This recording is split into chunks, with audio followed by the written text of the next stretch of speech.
He uri te tohora no Tangaroa. Koera te whakapono o te hapū o Ngāti Hinewaka ki Wairarapa. Nā kona nō hoki I nehua ai e rātau te tū pāpaku o tētahi tohora ki te awhi mutunga a Papa Ahurewa I te taha o te moana I te rangi nei.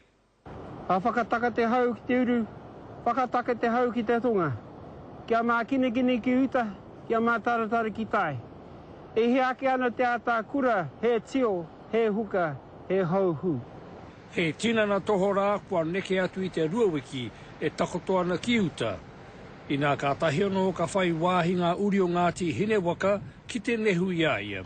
Ko hara mai mātau ki te tano mia, kia noho pai, kia pai te noho tēnei taonga, tēnei prawa, me ona wheua, I roti te kōpū o Papa Tūnuku.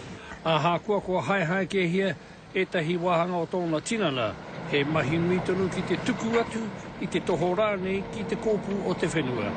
Te kaumā 8 mita te roa o te tohorānei, tata ki te 8 tana te taumaha. Whakaritea tōna roa me tōna taumaha ki te pahi tūruhi nei.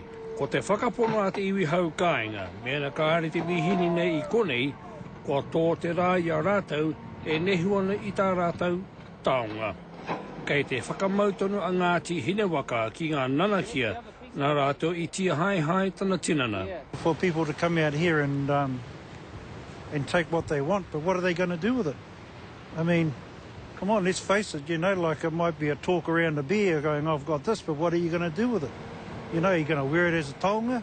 Where do you get the mana for that?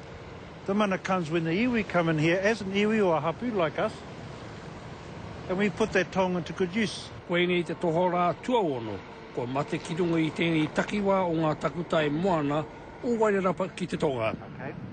Joe Glenn, te karere.